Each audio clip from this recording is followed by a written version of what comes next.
நீங்க ராணுவத்துல எப்படி சேரலாம்னு சொல்லிட்டீங்க. ஒருத்தர் சேர்ந்து செலக்ட் ஆகி உள்ள போயிருக்காரு சார்.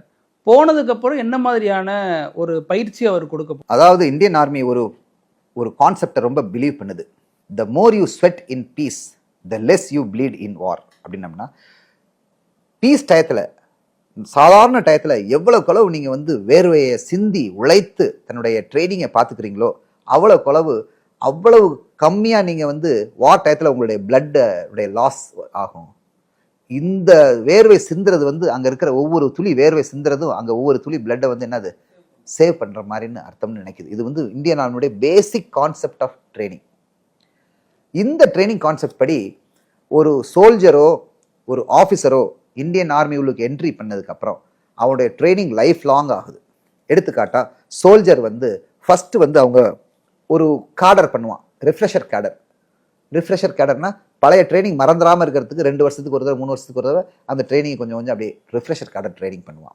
அதுக்கப்புறம் பொட்டன்ஷியல் என்சிஓ கேடர்ன்னு இருக்குது. அதாவது நான் கமிஷன்ட் ஆஃபீஸர் ஆகிறதுக்குள்ள ஒரு ட்ரைனிங், அது வேரிய சப்ஜெக்ட்ஸ் இருக்கும். பொட்டன்ஷியல் என்சிஓ கேடர். அதுக்கப்புறம் ஜூனியர் லீடர் கேடர் இருக்குது. ஜூனியர் லீடர் கேடர் இன்னும் கொஞ்சம் ஜூனியர் கமிஷன்ட் ஆஃபீஸர் ஆகிறது அந்த மாதிரி அதுக்கு ஒரு ட்ரைனிங். இப்போ ரிஃப்ரெஷர் கேடர் வந்து எவ்ரி 2 இயர் 3 இயர்க்கு ஒரு தடவை நடந்துகிட்டு இருக்கும்.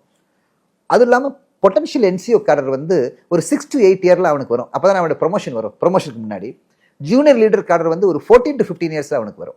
இதெல்லாம் பாஸ் பண்ணாதான் அடுத்தடுத்த ப்ரொமோஷன் அவனுக்கு கிடைக்கும். ஜூனியர் லீடர் கேடருக்கு அப்புறம் அண்ட் எல்லாரும் ரிஃப்ரெஷர் கேடர் அண்ட் ட்ரைனிங் பண்ணி தான் ஆகணும். அவங்க ட்ரேட் என்னது அவங்களுடைய தொழில் ட்ரைனிங் பண்ணி தான் ஆகணும். இது வந்து சோல்ஜர்ஸ்க்கு. இது இல்லாமல் ஸ்கூல்ஸ் ஆஃப் இன்ஸ்ட்ரக்ஷனில் அவங்களுக்கு சிறப்பாக வேலை செய்கிறாங்கல்ல, அவங்கள வந்து ட்ரில் இன்ஸ்ட்ரக்டர்ஸ், பிடி இன்ஸ்ட்ரக்டர்ஸ், கன்னரி இன்ஸ்ட்ரக்டர்ஸ்ன்னு சொல்லி அவங்களுக்கு அனுப்புகிறாங்க. இது ஒரு ட்ரைனிங். இது லைன் ஓடிட்டு ஆஃபீஸர்ஸை பொறுத்தவரையிலும் ஆஃபீஸரோட ட்ரைனிங் 2 லைனில் போகும். ஒரு லைன் வந்து அவருடைய டெக்னிக்கல் ட்ரைனிங் ஒன்று போகும், இன்னொரு லைன் வந்து அவனுடைய மேனேஜ்மெண்ட் அண்ட் மேனேஜ்மெண்ட் ட்ரைனிங் போகும்.